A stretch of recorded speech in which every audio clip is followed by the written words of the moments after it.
अस्सलाम वालेकुम जी, कैसे हैं आप सब लोग? खैरियत से? उम्मीद करती हूँ आप सब लोग खैरियत होंगे। लेक्चर नंबर 14 है हमारा माइक्रोसॉफ्ट एक्सेल का और ये आज हमारा लास्ट लेक्चर है माइक्रोसॉफ्ट एक्सेल का। इसमें आज हम आपको एक कंप्लीट रिव्यू देंगे माइक्रोसॉफ्ट एक्सेल का और इसके अलावा आपको जो हमने इससे लास्ट में एक लेक्चर नंबर 13 प्रिपेयर किया था, आपको उसमें बताया था कि डाटा एंट्री आप कैसे करते हो। तो आज डाटा एंट्री की प्रॉपर फॉर्मेट और डाटा को अरेंज कैसे करना है, उसको अरे कैसे करना है और डाटा को आप कैसे स्टेबल बना सकते हो, ईच एंड एवरीथिंग आपको बताई जाएगी इस लेक्चर के अंदर। और आपको ये भी बताया जाएगा कि डाटा एंट्री के अंदर आप लोग फार्मूलाज कैसे यूज़ करते हो। अब आपके माइंड में क्वेश्चन आ रहा होगा कि डाटा एंट्री में हम फार्मूलाज क्यों यूज़ करते हैं। तो बेसिकली मैं आपको ये बताना चाहूँगी कि जो हमारे कैरेक्टर्स होते हैं, जब हम डाटा एंट्री के टाइम डाटा के एंटर कर रहे होते हैं, कुछ हमारे वर्ड्स होते हैं, सेंटेंसेस होते हैं, कैरेक्टर्स होते हैं, उनको हमने छोटे बड़े लेटर्स में लिखना होता है और वो सबका एक एक सेट करना ये हमारे लिए मुश्किल हो जाता है, इसलिए हम लोग फार्मूलाज लगाते हैं।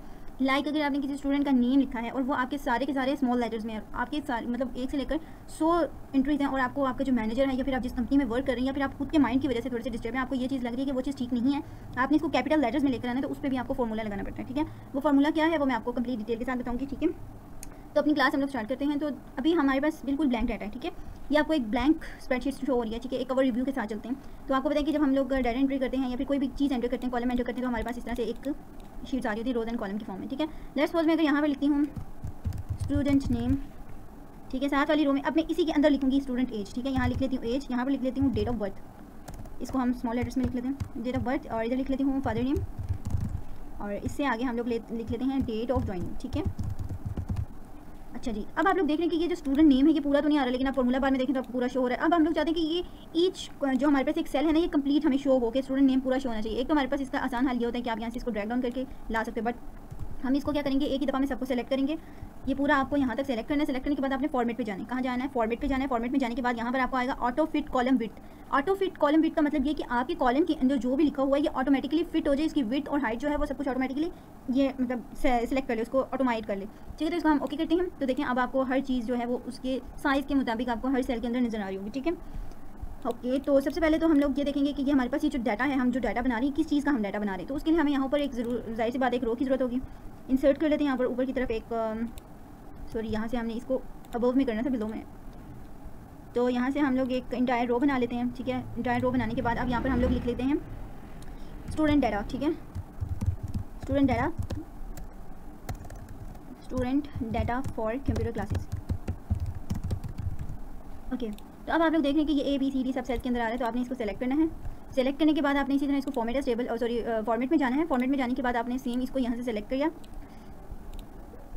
या ये देखिए ये सेलेक्ट हो गया। अब हम इसी को जो है वो सेंटर में अलाइन कर लेंगे। लाइक ये जो हमारा टेक्स्ट है इसको हम चाहते हैं कि सेंट्रली अलाइन हो जाए, तो इसको हम अलाइन कर लें। लेकिन देखिए आपने एक चीज़ नोट की कि ये अलाइन नहीं हो रहा, क्योंकि हमने इस पर फॉर्मेट लगाया, हमने इसको ऑटो फिट कर लिया। अगर हम इसी तरह से इसको यहाँ पर अलाइन करने की कोशिश करेंगे तो यहाँ पर भी अलाइन नहीं हो रहा। तो इसके लिए हम लोग क्या करते हैं, हम मर्ज एंड सेंटर का ऑप्शन यूज़ करते हैं। ठीक हो गया, अब आप यहाँ से इसके जो है वो आपको फ्रंट जो है वो ग्रो करने का यहाँ पर दिखाई देता है। अब देखें तो यहाँ पर ये पूरा नहीं आ रहा, तो हम यहाँ पर ये ऑप्शन यूज़ कर सकते हैं ऑटो कॉलम विड्थ वाला। ठीक है, बट ये अभी इसको डिनाई कर रहा है, I don't know why. But आप लोग अगर इस पर प्रैक्टिस करते हैं तो ये आपको जो है वो होपफुली अच्छा एक रिजल्ट देगा जिस तरह का आपको चाहिए।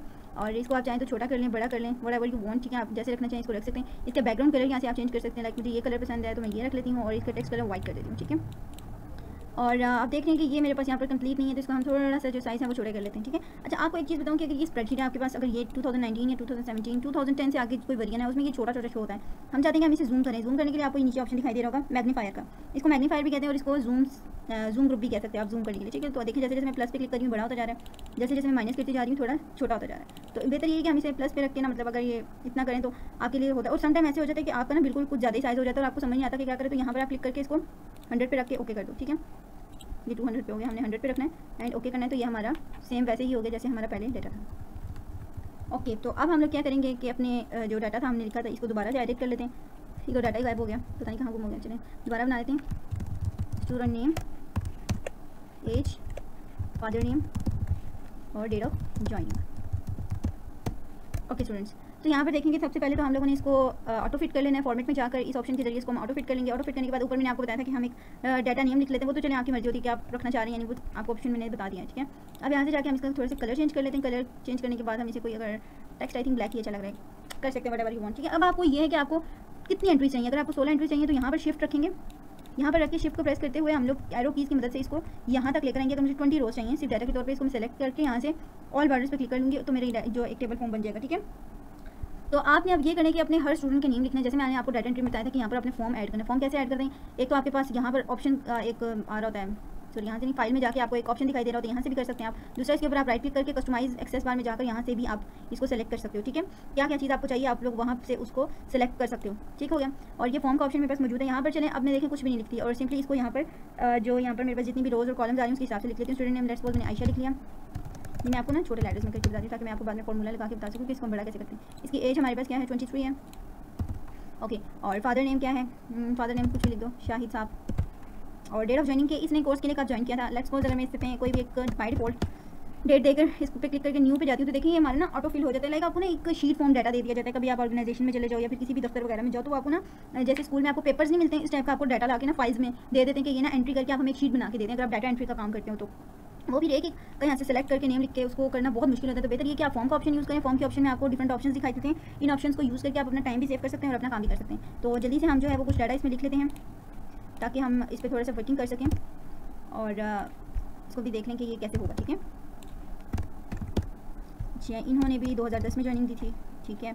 कोर्स 2010 में हुआ तो फिर 2010 में ज्वाइनिंग दी थी, ठीक है। अब आप इसको या तो न्यू पे क्लिक कर सकते हो या ये मेंशन करने के बाद आप इंटर का बटन दबा सकते हो जो आपकी कीबोर्ड में मौजूद होता है। ये देखें अब मैंने क्या किया कि एक इसके ऊपर क्लिक करके ना जो नीचे वाली रो कॉलम यानी कि आप कह सकते हो जो सेंट्रल की होती है उसको मैं प्रेस कर रही हूँ तो ये नेक्स्ट पे चला गया, ठीक है। लेकिन मैंने वर्किंग इसी पे करनी है तो मैं इस पर कीज़ का यूज़ नहीं करूँगी। तो इनकी भी हम लिख लेते हैं डिटेल।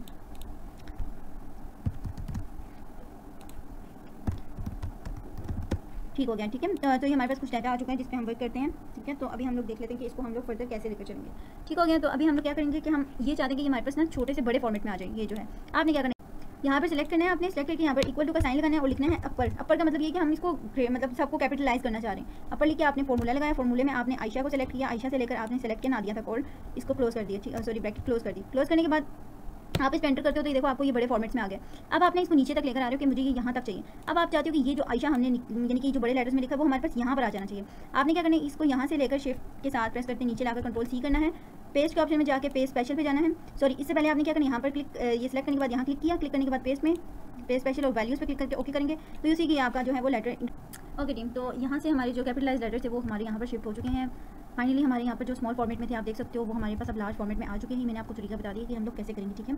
अब एक और चीज़ आपको मैं कमांड बताना चाहूँगी, शॉर्ट की समझ लें। अगर आप लोगों के पास कोई भी चीज़ है आप उसे अंडो और रीडो करना चाह रहे हो, आप उसको यहाँ से लाइक मैं अब ये जो रो है इस पूरी को डिलीट करना चाह रही हूँ तो मैं यहाँ पर इस पर सेलेक्ट करके कंट्रोल डिलीट पे क्लिक करूँगी। जो हमारे कीबोर्ड के अंदर डिलीट का ऑप्शन होता है ना उस पर क्लिक करूँगी। अब मैंने डिलीट कर दिया, मैं चाहती हूँ इसको वापस लेकर आऊँ तो मैं इसके लिए कंट्रोल जी प्रेस करूँगी। और मैं चाहती हूँ कि अब ये गलती से मैंने कंट्रोल जी प्रेस कर दिया, अब इसको मैं खत्म करना चाहती हूँ तो आपने क्या करना है, सिंपली कंट्रोल वाई कर लेना है। कंट्रोल वाई करेंगे तो ये आपका अगेन से वैसे फॉर्मेट में आ जाएगा, ठीक है। ओके, तो अब हमारे पास जो मजीद एक और चीज़ समझने वाली है वो ये है कि आप जब भी कोई चीज़ अपनी एक्सेल के अंदर टेबल बनाते हो, ठीक है।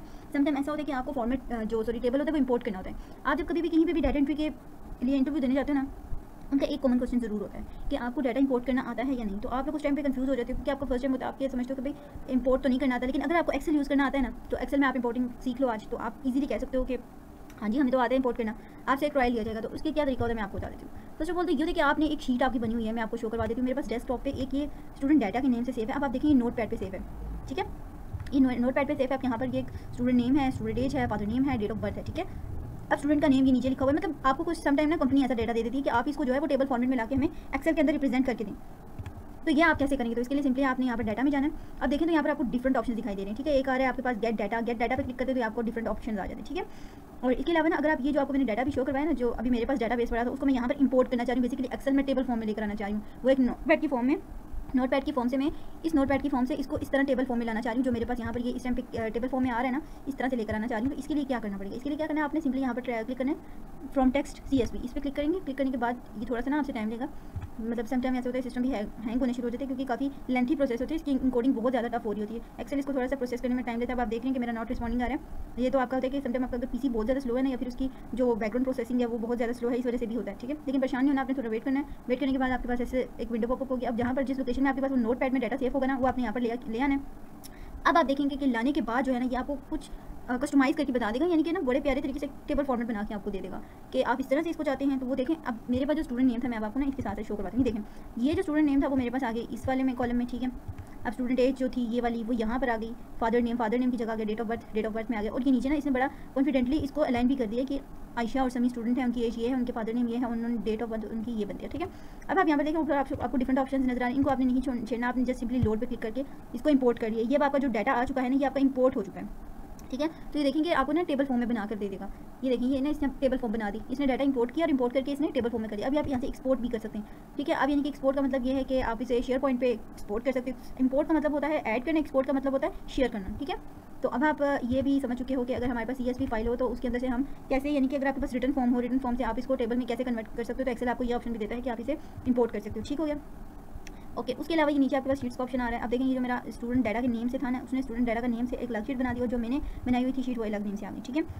तो ये हमारा जो आज का टॉपिक था वो था कि अगर हम डाटा एंट्री करते हैं तो डाटा एंट्री में हम अपने जो डाटा है उसको रिप्रेजेंट कैसे करते हैं, उसको अलाइन कैसे करते हैं। अब यहाँ पर जो हमने डाटा मैनुअली क्रिएट किया होगा ना, इसके लिए ना एक चीज़ आपने मस्ट करनी होती है, डाटा को आप ब्यूटीफुली अलाइन करेंगे, ठीक है। उसका आपने थोड़ा सा टेक्स्ट स्टाइल चेंज करना है, लाइक आपने कोई मॉडर्न से इसमें फ्रंट ऐड कर लेना है ताकि जो है ना आपके थोड़ी सी टेक्स्ट में खूबसूरती शो हो, ठीक है। और अगर आप लोग कहीं पे इंटरव्यू देने जा रहे हो डाटा एंट्री के लिए तो आपसे ट्रायल लिया जाता है, ट्रायल बेसिस पे आपने बहुत ज़बरदस्त उनको रिप्रेजेंटेशन देनी होती है। तो आप अगर चाहते हो कि आपकी वहाँ सिलेक्शन हो रहा है तो आपने इसी तरह से करके कुछ उस पर एडिटिंग अप्लाई करनी है और उनको डाटा शो करवा देना। फिलहाल तो यहाँ पर आप लोग ना सिंपल सा एक टेक्स्ट ले लो, लाइक जो मैंने ले लिया, ठीक है। और इस पर क्लिक करके आप लोग इसको थोड़ा सा ना अगर यहाँ से बोल्ड कर लेते हो तो ये भी बहुत ज़्यादा प्यारा लगता है, ठीक है। तो अभी आप देख रहे हो कि मेरे पास जो है वो ये डाटा मेरे पास लाइन हो चुका है, थोड़ा सा बुरा सा लग रहा है बट इट्स ओके, ठीक है।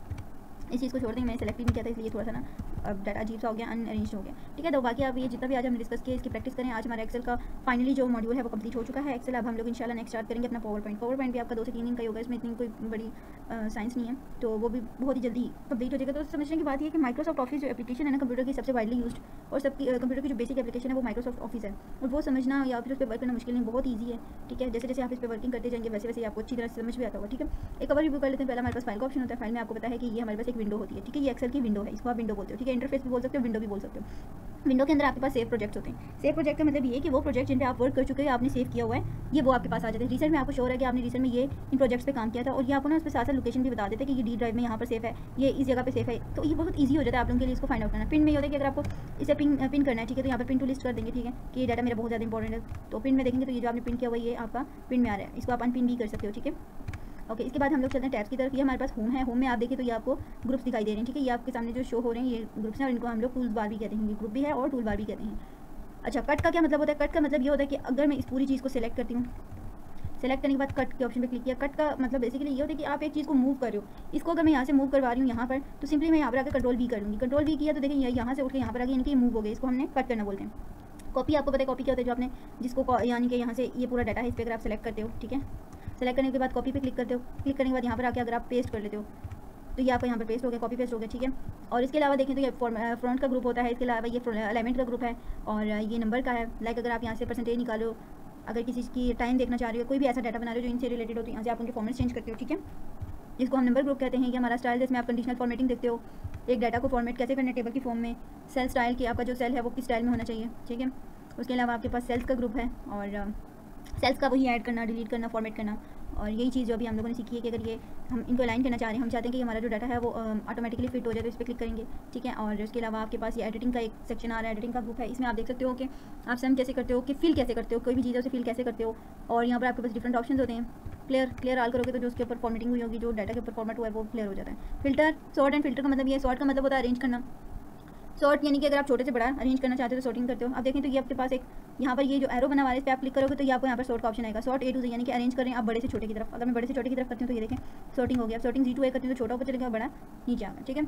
और इसके अलावा फाइंड एंड सेलेक्ट मतलब आपके पास डिफरेंट ऑप्शन होते हैं। गो टू स्पेशल में अगर आप जाते हैं तो आप देखें आपके पास डिफरेंट ऑप्शन आते हैं, ठीक है। अब यहाँ से अगर आप किसी भी स्पेशल फंक्शन को सेलेक्ट करना चाहते हो तो आप यहाँ से इजीली सेलेक्ट कर सकते हो, ठीक है। तो फिलहाल हमारे पास इतना डाटा नहीं है। अगर मैं यहाँ से ब्लैंक्स पे क्लिक करूँगी तो जितनी भी ब्लैंक डाटा लिस्ट होगी ना वो हमारे पास शो हो जाएगी। ये देखें ये बता रहा है कि हमारे जो हमारे डाटा की टेबल की रेंज है वो यहाँ से लेकर यहाँ तक है, ठीक है। अरेंज नहीं, सॉरी, रेंज। तो इस रेंज के अंदर जितने भी ब्लैंक्स होंगे वो आपको यहाँ पर शो हो जाएंगे, ठीक है। इसके अलावा इंसर्ट का है। इंसर्ट में क्या चीज़ होती है? इंसर्ट में आप पीवी टेबल डाल सकते हो, रिकमेंडेड पीवी टेबल चेक कर सकते हो, पिक्चर देख सकते हो। उसके अलावा शेप देख सकते हो। पीवी टेबल क्या था आपको याद होगा कि पीवी टेबल में ये होता है कि आप कुछ स्पेशल डाटा है वो लेना चाह रहे हो, कोई स्पेशल रोज डाटा, कॉलम्स डाटा है, या फिर उसको आप कुछ ऐसा स्पेशल डाटा होता है जिसको आप लेना चाह रहे हो, जिस पर आप वर्क करना चाह रहे हो, उसकी डिटेल्स देखना चाहते हो तो पीवी टेबल आप यूज़ करते हो।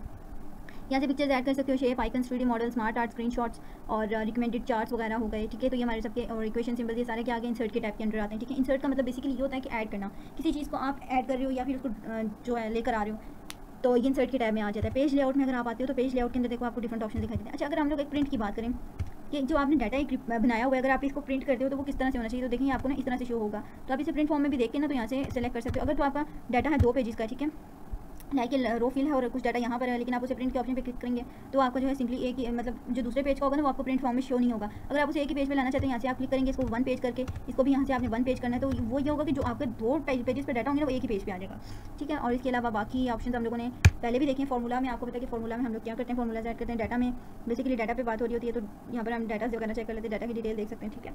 और रिव्यू में आप डाटा को चेक करते हो कि कहीं आपकी कोई गलती मिस्टेक तो नहीं है। व्यू में देखो तो व्यू में आपको पेज की डिटेल दिखाई दे रही होती है, ये पूरी स्प्रेडशीट जो है उसकी डिटेल आपको व्यू में शो होती है। उसके बाद हेल्प है, पावर पॉइंट है, अच्छा पावर प्राइवेट है। पावर प्राइवेट पे अगर आप क्लिक करते हो ना तो ये देखें आपको डिफरेंट ऑप्शन आ रहे हैं। मैनेज पे क्लिक करोगे ना तो ये आपकी अलग से विंडो ओपन हो जाएगी इसकी, ठीक है। एक्सेल की अलग से विंडो ओपन कर लेगा, ठीक है। अभी ये ओपन हो रहा है, ये नीचे देखिए लोडिंग डाटा मॉडल। जब आप कोई चीज़ ओपन करते हो तो उसकी यहाँ पर आपको डिटेल शो होती है। ये नीचे जो टाइमलाइन आपके पास आ रही है, टाइमलाइन बार इसके अंदर शो हो रही होती है, ठीक है। और ये KPIs होते हैं, KPIs में डिफरेंट मतलब उसकी जो एक कह सकते हो आप क्राइटेरिया होता है, उस पर डिपेंड कर रहा होता है कि इसकी KPIs क्या हैं, उनको हम सेलेक्ट कर सकते हैं ऐसे।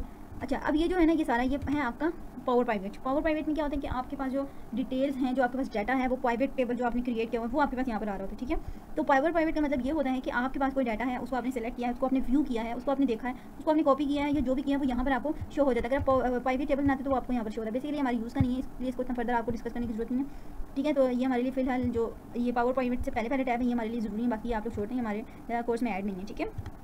और इसके अलावा ये आपको टेल मी वर्क जो भी है, ठीक है, ये भी एक टैब ही कह सकते हो आप इसको। अच्छा, फाइल में जाने के बाद ना आपके पास ऑप्शन आ रहा है सेव और सेव एज। अगर आपको ये कहा जाए कि आपने जो एक्सेल का डाटा है वो आपने PDF में लेकर आना है, तो PDF में आप उसे कैसे कन्वर्ट करोगे। यहाँ पर एक्सपोर्ट का ऑप्शन है, एक्सपोर्ट पे क्लिक करोगे तो यहाँ पर आ रहा है क्रिएट PDF XPS, इस पर आप क्लिक करोगे। क्लिक करने के बाद सिंपली वो आपसे लोकेशन पूछेगा, आपने लोकेशन सेलेक्ट करने के बाद यहाँ से कुछ भी नहीं करना, सिर्फ या तो अगर उसे रीनेम करना चाह रहे हो ना तो रीनेम कर लो और यहाँ से इसको पब्लिश करो। पब्लिश करेंगे तो थोड़ा सा टाइम लेगा, थोड़ा सा टाइम लेकर ये आपका PDF फॉर्म में आ जाएगा और ये ऑटोमेटिकली ओपन भी हो जाएगा, ठीक है।